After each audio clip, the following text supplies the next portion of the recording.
방금 읽은 전도서 5장 18절로 20절 말씀 가지고서 평범한 일상으로 인생을 즐기며 살라라는 제목으로 말씀 전합니다. 평범한 일상으로 인생을 즐기며 살라라는 제목으로 말씀 전합니다. 우리 집사님들 기도해 주셨지만 지난주로 제가 13개월 동안 47번이나 설교했던 전도서를 다 마쳤다고 하고서는 또다시 전도서 말씀을 가지고 와서 읽으니까, 그리고 그 말씀으로 설교한다니까 많이 의아하실 것입니다. 전도서가 마지막 12장 18절 이하의 말씀에서 에필로그를 첨부하였던 것처럼 저도 전도서 강해를 다 마치고 나서 전도서에 대한 에필로그를 첨가하려고 합니다. 전도서에 대한 저의 에필로그는 한 번의 설교로 끝나지 않을 것입니다. 어떻게 인생을 즐기며 살 것인가 라는 주제로 전도서 에필로그 시리즈 설교를 한 15번 정도에 이어서 하려고 합니다. 지난 13개월 동안 전도서를 묵상하고 공부하고 설교하면서 저에게는, 여러분들에게는 어떨는지 모르겠지만 저에게는 참 많은 생각의 변화, 신앙의 변화가 있었습니다. 부질없는 것을 추구하며 살아가기에는 인생은 너무나 짧고, 또 인생의 어리석음과 헛됨을 강조하고 있는 전도자의 주장에 참 깊은 공감이 갔습니다. 그래서 우리는 인생에 너무 많은 의미를 부여하고 살아가는데 사실 인생 그거 별거 아니더라고요. 너무 큰 의미를 부여할 필요가 없어. 자꾸 너무 큰 의미를 부여하다 보니까 거기에 대한 어떤 죄책감도 생기고 자책감도 생기고 또 후회도 생기게 되어지고 미련도 생기고 아쉬움도 생기는데 그럴 필요가 없더라고요. 인생 너무 큰 의미 부여하며 살 필요 없고, 또 신앙생활이나 목회, 특별히 목회, 제가 생각해보니까 너무 비장하게 목회해 왔어. 근데 그렇게 비장하게 목회할 필요가 없다라는 영적인 도전을 받았습니다. 근데 전도자는요, 인생은 덧없고 허무하고 헛되니 그 덧없는 인생, 허무한 인생, 덧없이 허무하게 인생을 살라고 권고하지는 않았다는 사실입니다. 오히려 전도자는 인생은 너무나 허무하고 덧없는 인생살이이니까 거기에 너무 큰 의미, 큰 책임감을 부여하지 말고 인생을 최대한 즐기며 살라라고 권고하고 있습니다. 행복하게 살라고 권고하고 있습니다. 이상하게 기독교인들 중에서는 행복하게 사는 것은 하나님의 영광을 가리우는 일처럼 생각해요. 그래서 기독교 역사를 보면은 금욕주의가 교회를 휩쓸렀던 적이 있었고, 지금도 여전히 많은 교인들이 뭔가 철저한 금욕 생활을 하는 것이 하나님을 잘 믿는 것이다라고 오해하고 있어요. 근데 그렇지 않더라고요. 전도서를 보니까요. 인생을 행복하게 즐기며 사는 것이야말로 하나님께서 사람에게 바라시는 가장 중요한 하나님의 뜻이다라고 전도자는 우리에게 말하고 있습니다. 전도서 5장 20절 오늘 읽은 말씀 중에 한 구절이죠. 하나님은 이처럼 사람이 행복하게 살기를 바라시니 덧없는 인생살이에 크게 마음 쓸 일이 없다. 하나님이 원하시는 게 뭐냐면 사람이 행복하게 살기를 원하신다라는 거예요. 그러니 그 덧없는 인생살이에 너무 크게 마음 쓰지 말고 행복하게 살라라는 거예요. 시인이자 소설가였던 독일계 스위스인이었던 이분이 누구예요? 헤르만 헤세라는 사람이에요. 데미안이라는 아주 유명한 수레바퀴 밑에서 라는 책을 쓴 유명한 사람인데, 이 사람이 뭐라고 얘기를 했냐면, 인생에 주어진 의무는 다른 아무것도 없다. 그저 행복하라는 한 가지 의무뿐이다. 우리는 행복하기 위해 이 세상에 왔다라고 이야기하고 있어요. 저는 이 헤르만 헤세의 주장이 전도서 5장 10절에 대한 가장 적절한 주석이다라고 생각을 해요. 인생에 있어서 우리에게 유일한 의무와 목적이 있다라면 그것은 바로 행복하게 살아가는 것이에요. 이것이 하나님에게 우리가 돌릴 수 있는 최고의 글로리, 영광이라는 것이죠. 전도자는요, 인생이 대단하고 엄청난 의미가 있으니까 인생을 즐기며 살라라고 얘기한 게 아니었어요. 전도자는요, 인생을 살면서 인간이 추구하는 거의 모든 것들, 여러분들이 살면서 추구하는 그 모든 것들이 사실은 헛되고 덧없는 것이니 이런 것들 붙잡으려고 너무 애쓰며 살아가지 말고 너희에게 주어진 그 인생의 순간들을 즐기며 살라라고 권고하고 있습니다. 인생을 즐기며 행복하게 살아가는 것이야말로 덧없는 인생을 가장 잘 사는 것이며 하나님께서 원하시는 일이며 우리가 하나님께 돌릴 수 있는 최고의 영광이다라고 전도자가 말하고 있습니다. 우리는요, 다 행복하게 살기를 원합니다. 행복하게 살기를 원하는 것은요, 인간의 욕심이 아니에요. 근데 많은 목사들이나 교인들 중에는 행복하게 살아가는 것을 마치 죄책감을 느껴요. 그렇게 못 사는 것이 사실 죄책감을 가져야 되는데 교인들 중에는 이상하게 행복하게 살아가는 것, 그것을 이상하게 여기고 미안해하고 죄책감을 가진다라는 거예요. 저희 아내도 가끔가다 내가 이렇게 행복해도 되나? 라는 얘기를 가끔 하는 걸 제가 들었어요. 근데 왜 행복하게 살아도 되나? 이게 죄책감을 가질 필요가 없는데 이거는 하나님이 우리에게 주신 가장 중요한 의무이자 선물인데 기독교인들은 뭔가 그 오랜 그 억압 가운데 속에서 행복하게 살아가는 것은 뭔가 하나님에게 죄를 짓는 것 같고 내 인생의 책임을 다하지 못하는 것 같다라는 착각에 빠져 살아간다라는 거예요. 근데 행복하게 살기를 원하는 것은요, 인간의 욕심이 결코 아닙니다. 우리를 지으시고 만드신 하나님의 뜻이다라고 전도자가 이야기하고 있어요. 그리고 행복하게 살기를 원하는 그 마음은 하나님께서 우리에게 주신 마음이다라는 거예요. 그래서 사람은 누구나 행복하기를 원하는 본능을 가지고 살아간다라는 거예요. 따라서 행복하기를 원하는 본능은 사람이 가지고 있는 모든 욕구에 대한 출발점이자 도착점이다라는 거예요. 그럼 우리는 행복하기 위해서 먹어야 되고 또 먹고 나면 행복해야 된다라는 거예요. 일을 할 때도 행복하기 위해서 일을 해야 되고 일하고 나면 행복해야 한다라는 거예요. 그런데 문제가 있습니다. 모든 사람이 행복하게 살기를 원하지만 막상 행복하게 살아가는 것이 무엇인지 어떻게 살아가는 것이 행복한지를 모른다라는 거예요. 이것은요, 단순히 자기 인생은 불행하다라고 여기며 살아가는 사람만의 문제만이 아니다라는 거예요. 자기는 행복하다라고 말하는 사람조차도 당신 뭐 때문에 행복하십니까? 라고 묻는다라면 정확하게 대답하지 못해요. 우리는 행복하게 살기를 원하지만 막상 행복이 무엇인지 그리고 어떻게 살아가는 것이 행복하게 사는 것인지를 모른다라는 거예요. 실제로 행복이라는 것 그리고 행복하게 살아가는 것이 무엇인지를 참 말로 설명하기에는 무척이나 애매모호하다라는 거예요. 그럼 도대체 어떤 것이 행복이며 어떻게 살아가는 것이 행복하게 사는 것일까요? 행복이 감정일까요, 과연?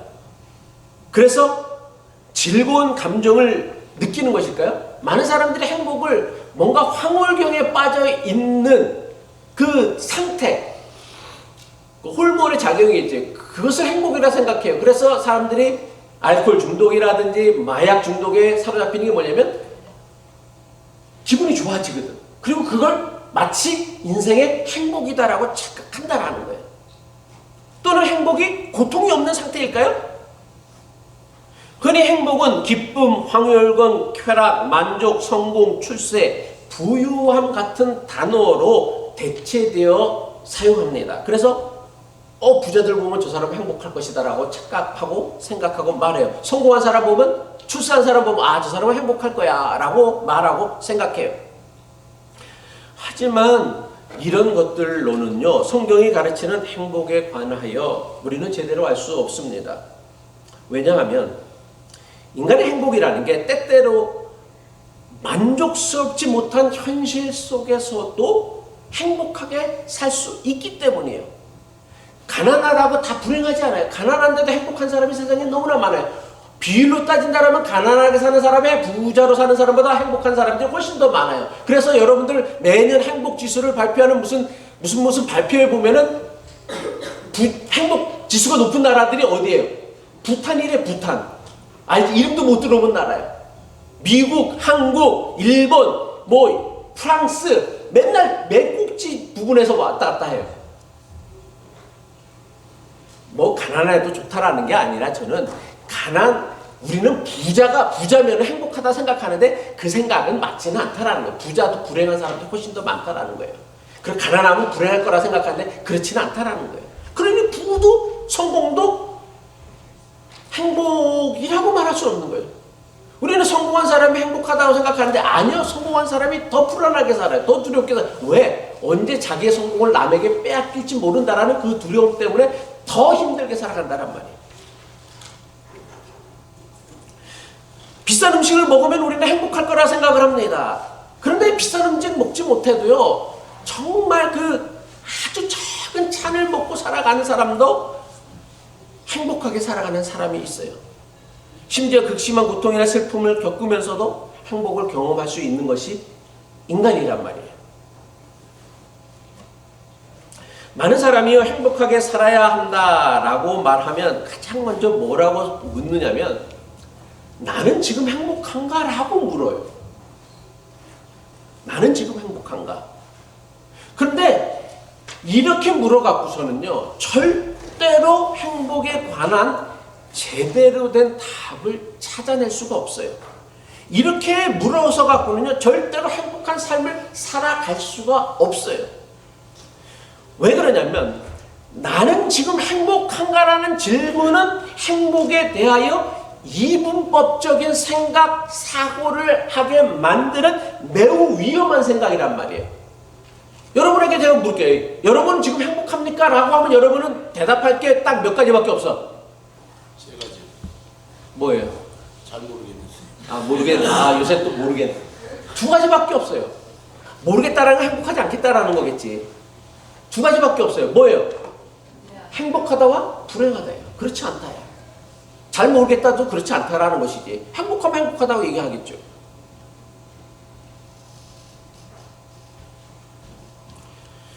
특정한 순간으로 우리가 행복을 가늠하려고 한다라면 인생은 행복하다라고 여기는 순간보다 불행하다고 여기는 순간이 사실은 훨씬 더 많아요. 여러분 일주일을 살아가면서 행복하다라고 느꼈던 순간보다 사실은 힘들다, 고통스럽다, 어렵다, 불행하다라고 여기는 순간들이 사실은 인생에는 훨씬 더 많단 말이에요. 그러니 나는 지금 행복한가라고 물어갖고서 어떻게 우리가 행복한 인생을 살아갈 수가 있겠느냐라는 거예요. 누구도요 완벽한 만족과 기쁨을 누리며 살 수 없다는 것을 우리가 알아야 합니다. 완벽한 만족과 기쁨을 기대하는 것은요 인생에 대한 터무니없는 욕심이에요. 이것을 기대하며 살아가는 사람은요 죽을 때까지 행복하게 살아갈 수 없을 거예요. 따라서 우리는 나는 지금 행복한가? 라고 묻지 말아야 돼요. 행복하게 살기를 원한다라면 나는 지금 행복한가를 묻지 말고 그 대신에 무엇을 물어야 되냐면 어떻게 하면 나는 어제보다 오늘 더 행복해질 수 있을까? 행복하게 살 수 있을까를 물어야 한다는 거예요. 이렇게 물을 때만 비로소 우리는 우리가 실천 가능한, 행동 가능한, 선택 가능한 행복을 찾을 수 있는 거예요. 그런데 막연하게 나는 지금 행복한가라고 물으면은 행복해질 수 있는 길이 별로 없어. 내가 여러분이 생각하는 방식으로 따진다면. 평생 그냥 불행하게 살아야 되는 거예요. 그런데 질문을 좀 바꿔서 나는 어떻게 하면 어제보다 오늘 더 행복하게 살아갈 수 있을까라고 묻는다라면 비로소 우리가 영안을 뜨고 내 삶을 조금 더 나은 삶으로 살게 하는 그 길을 찾아낼 수 있다라는 거예요. 이게 무엇을 의미하느냐면 행복하게 산다라는 것이요, 어느 특정한 지점에서 완성되어지는 것이 아니라 끊임없이 지속되어야 하는 과정이다라는 거예요. 그러니까 10년 전에 나는 행복했어 라고 말한다면 이 사람은 불행한 거잖아요. 그죠? 10년 전부터 지금이 더 행복해야 되는데 우리는 대부분 사람 나는 몇 년 전에 참 행복했어. 어렸을 때는 참 행복했어. 그러면 이 사람은 이미 불행하게 산다라는 거예요. 그럼 그때도 행복하지 않았을 가능성이 참 크죠. 그때 뭘 행복이 뭔지 알고 살겠어요.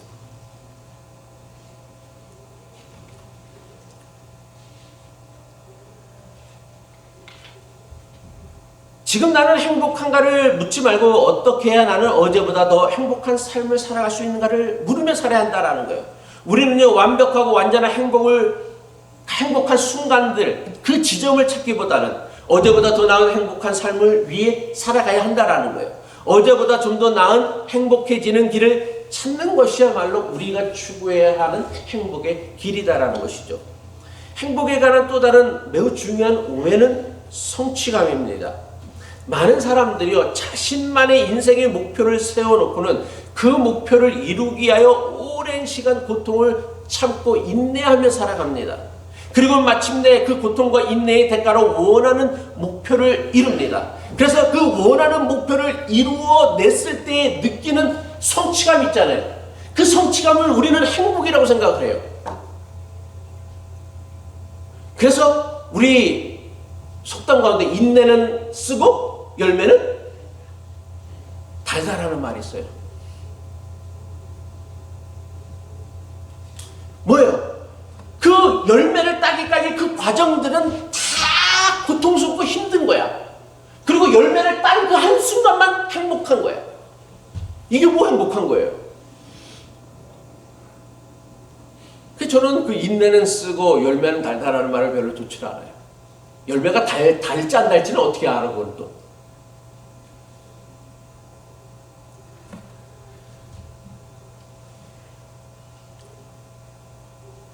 과연 성취감이 성경이 가르치고 있는 전도자가 그리고 전도자가 말하고 있는 행복일까요? 아니요. 저는 절대로 그렇지 않다고 생각합니다. 전도자가 뭐라고 얘기했어요? 무엇을 이루려고 하려고 하는 그 인간의 모든 수고가 다 헛되다고 했어요. 그가 열매가 없어서 헛되다고 한 게 아니에요. 누구보다 큰 지혜, 권세, 쾌락, 부를 누렸던 사람이었는데 그 열매가 단 게 아니었다라는 거예요. 헛되다고 얘기했어요. 물론 여러분이 세운 목표, 그것이 무엇이든 간에 오랜 고통과 인내와 노력으로 마침내 이루어냈을 때에 느끼는 성취감 너무나 황홀하고 대단합니다. 그래서 그 성취감을 인생의 행복이라 착각하기에 충분합니다. 하지만 무엇을 이루어냄으로 얻는 성취감은요, 그 성취감이 주는 기쁨과 즐거움이 어때요? 아주 찰나라는 거예요. 일시적이라는 거예요. 순간이라는 거예요. 여러분의 남편이 아니면 누가 나에게, 아내에게 아주 값비싼 가방이나 아니면 보석을 선물해 줬어요. 그게 얼마나 오래 가겠어요? 좋겠지, 처음에는. 근데 그거 얼마나 가겠어요? 며칠도 못 가요. 옆 사람 쳐다보면 옆 사람은 나보다 더 좋은 보석을 하고 있거든. 내 거는 쓰레기야. 그래서 오히려 그걸 보는 순간 뭔 생각이 들어? 승질만 나는 거예요. 해주고도 요거도 먹는 거라고. 받고도 기분 나빠지는 거란 말이에요.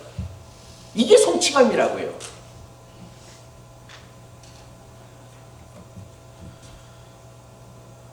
성취감이 지나고 나면요, 이전보다 더 큰 공허함이 우리를 가득 채워요. 그 연주자들도 그런다 그러는데 연주자들이 아주 오랜 시간 연습을 하고 노력을 해갖고서 공연을 하고 나면 그때 밀려 들어오는 그 공허함, 허무함은 엄청나게 크대요. 어때 그래요? 나는 뭐 그런 걸 안 해봐갖고서 어떻게 선생님은 여기 이창호 선생님 어떠세요? 그럴 수 있습니다. 그럴 수는 있어요? 예. 뭐 없어도 상관없어요. 꼭 그거 대답을 하시라는 얘기는 아니니까.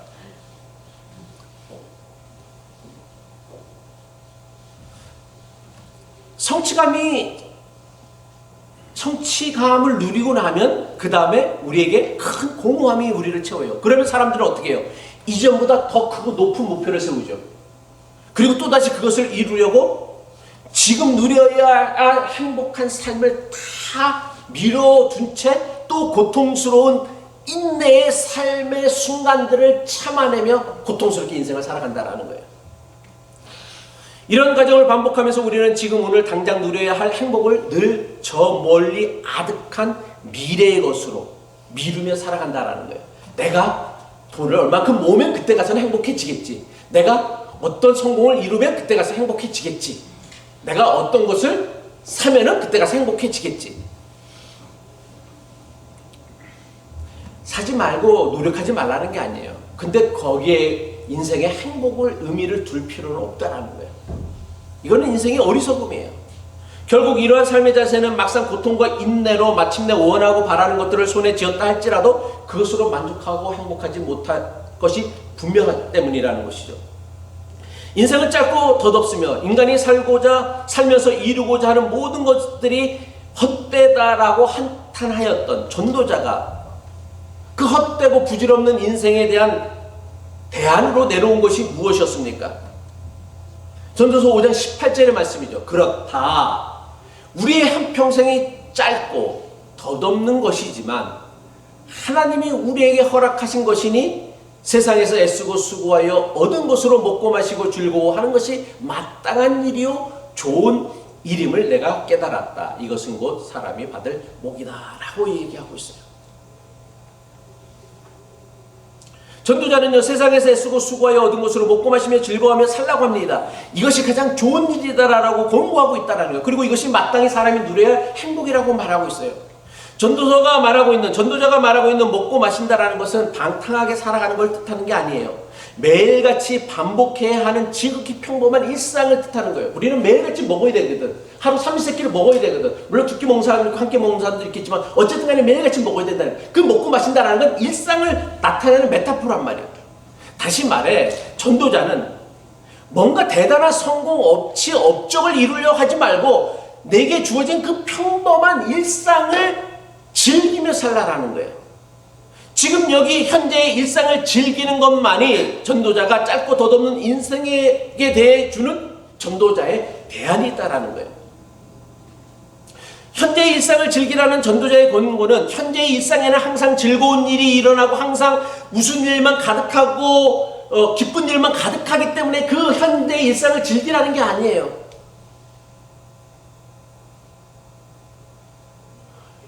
일상이 얼마나 힘들고 고달픕니까? 그래서 많은 사람이요, 직업을요, 먹고 살기 위해서 어쩔 수 없이 해야 하는 일로만 여긴다라는 거예요. 그런데 우리가 매일같이 하는 그 일상을 어쩔 수 없이 먹고 살기 위해 해야 하는 일로만 여긴다라면 이런 사람에게 행복은 어떤 날이겠어요? 직장에 안 나가는 휴일일 거예요. 일하지 않아도 되는 날을 인생의 유일한 행복으로 여기는 사람이 과연 그 인생을 살면서 자기 인생을 행복하다라고 생각할 수 있는 날이 며칠이나 되겠어요? 그 하루도 어떤 분들은 우리 위해서 보면 6일 일하시면서 그러면 주일 하루 딱 쉬는데 그 하루도 내일 또다시 일할 생각에 뭐요? 오죽하면 월요병이라고 생각이 있다는데 그 월요병 때문에 불안하고 두려워서 내일 또 일날 생각하니까 스트레스가 막 뭐 주일 저녁만 되면 일요일 저녁만 되면 머리가 아프다는 분들이 있어요. 그러니 이런 사람이 평생을 살면서 어떻게 행복하게 살아갈 수 있겠어요? 근데 우리가 생각을 좀 바꿔야 됩니다. 모든 직업은 그 직업이 어떠한 직업이든 간에 그 일이 어떤 일이든 간에 타인을 섬기는 최고의 수단이며 방법이 뭐예요? 직업이에요. 그리고 이것은 세상에서 그 어떤 일보다 가장 존귀한 일이에요. 직업이 얼마나 우리에게 즐거운 일이냐면, 좋은 일이냐면, 즐거운 일이라고 좋은 일이냐면, 직업이라는 게 다 모든 직업, 그러니까 사기꾼이나 강도를 빼놓고 모든 직업은 다 누구를 위해서 봉사해야 되는 거예요? 다른 사람을 위해서 일을 해야 되는 거예요. 그게 서비스업이 됐던, 그게 뭐 생산직이 일이 됐던, 자기가 아니라 다른 사람을 위해서 하는 거예요. 내가 다른 사람을 위해서 일을 했더니만 내가 먹고 살 수 있는 생계의 문제가 해결되어지는 그 직업이야말로 내 인생에 있어서 가장 소중한 일이다라는 거예요. 그 매일 반복하는 일에서 우리는 뭐예요? 보람을 찾고 의미를 찾고 기쁨을 찾을 수 있어야 합니다. 어떻게 그럴 수 있습니까? 지금보다 조금만 더 여러분들이 만나는 사람들에게 친절해 주면 돼요. 나이스해 주면 된다는 거예요. 개떡같이 목사님이 일을 해봤어요? 똑같아요. 여러분이나 저나. 여러분들이 저에게 얼마나 대단히 나이스하다고. 여러분이 만나는, 일상에서 만나는 그런 사람들이냐, 제가 목회 현장에서 만나는 사람이랑 똑같다란 말이야. 모든 사람에게 다 나이스 살지는 어렵더라 할지라도, 그래, 내가 오늘 딱 한 사람만이라도 나이스해 보자라는 그 의미와 목표를 가지고 살아간다라면, 그 일이 가치가 있고 소중해진다라는 거예요. 근데 우리는 매일 하는 그 직업은 안 소중하고 사명이 아니고, 뭐 대단한 일을 해야지만, 뭐 대단한 헌신을 해야지만 그것이 하나님을 위한 일이라고 생각하는데, 아니요. 하나님이 우리에게 주신 가장 중요한 사명은 여러분이 가진 직업이라면 그것이 어떤 일이든 간에. 지난 주간에 제가 아주 감동스럽게 보았던 뉴스가 있었습니다. 한번 보도록 합시다. 혹시 이 뉴스 보셨어요? 네. 그래도 한번 다시 봅시다. 미국 뉴욕 브로드웨이의 한 샌드위치 가게 앞에 사람들이 모여 노래를 부르고 있습니다. 감격한 듯한 표정을 짓는 두 사람. 39년 동안 이 가게를 운영해온 71살 김민 씨입니다. 이 부부가 가게를 닫기로 한다는 소식에 그동안 이곳을 자주 찾던 배우들과 제작진이 감사의 의미로 이런 자리를 마련합니다. 선물은 노래뿐만이 아니었습니다.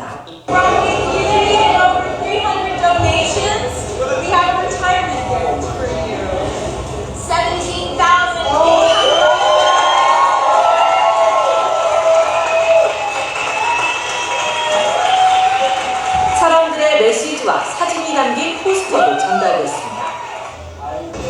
I never think about this kind of moment in my life, so I will never forget this moment. I really appreciate everybody.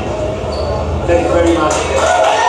현지 언론은 김 씨가 1981년 뉴욕으로 와 1984년 지금의 자리에 가게를 열었고 지금까지 매일 14시간씩 일을 해왔다고 전했습니다. 브로드웨이를 오가는 많은 이들에게 오랫동안 사랑을 받아왔지만 현지 언론과의 인터뷰에서 김 씨는 자신의 나이와 비싼 가게 임대료 때문에 문을 닫게 됐다고 말했습니다. 은퇴 뒤에 가장 하고 싶은 일을 묻는 기자진에 김 씨는 잠을 자고 싶다고 말했습니다. SBS 정민입니다.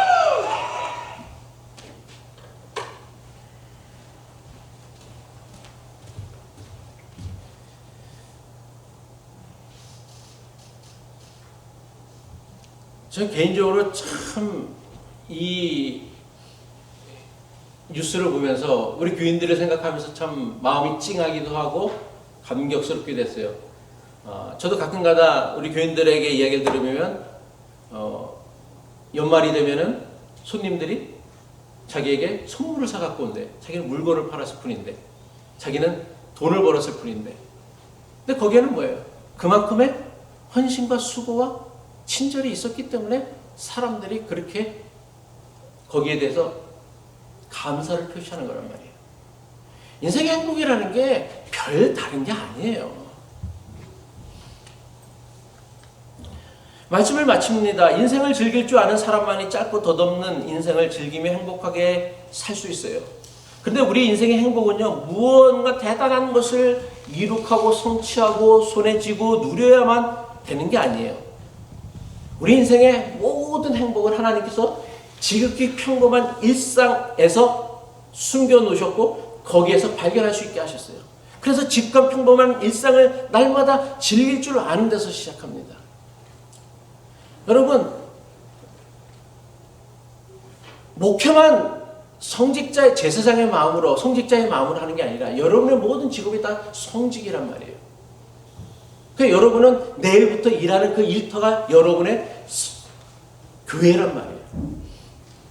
그리고 여러분은 그 일터를 섬기는 성직자란 말이에요. 그게 기독교의 만인 제사장설의 가장 중요한 교훈이고 가르침이에요. 여러분은 제가 목회를 주일날만 되면은 오늘 또 주일이네, 또 교회를 가야 돼. 내 저 지겨운 교인들을 내가 또 보고 살아야 되나? 또 그러다 내가 교회도 맨날 늦게 오고 또 설교도 안 듣고 그냥 졸기나 하고 있고 딴짓이나 피우고 있고 또 끝나고 나면 딴소리나 하는 사람들한테 내가 또 가서 설교해야 돼. 이런 마음으로 제가 목회를 하길 바랍니까? 아니잖아요. 그죠? 여러분을 만나는 모든 가게의 손님들도 마찬가지란 말이에요. 그 사람이 어땠든 간에 여러분이 어떻든 간에 저는 제가 제 인생을 즐길 수 있는 최선을 다해 살아가야 되는 것이고 여러분 역시 여러분이 그 인생을 즐길 수 있는 최선의 방법으로 인생을 살아가야 한다는 거예요. 짧고 덧없는 인생살이의 행복은요 그리 대단하고 엄청난 일이 있지 않습니다. 바로 여기 오늘 이 자리에 그리고 최선을 다해 성실하게 정직하게 살아가는 하루하루에 있습니다. 내가 하는 일을 즐길 줄 알고 내가 하는 일을 통하여 다른 사람을 돕고 단 한 사람이라도 즐겁게 할 수 있다면 그것이 바로 하나님께서 우리에게 원하시는 행복한 삶이고 인생의 여정입니다. 질문 받겠습니다.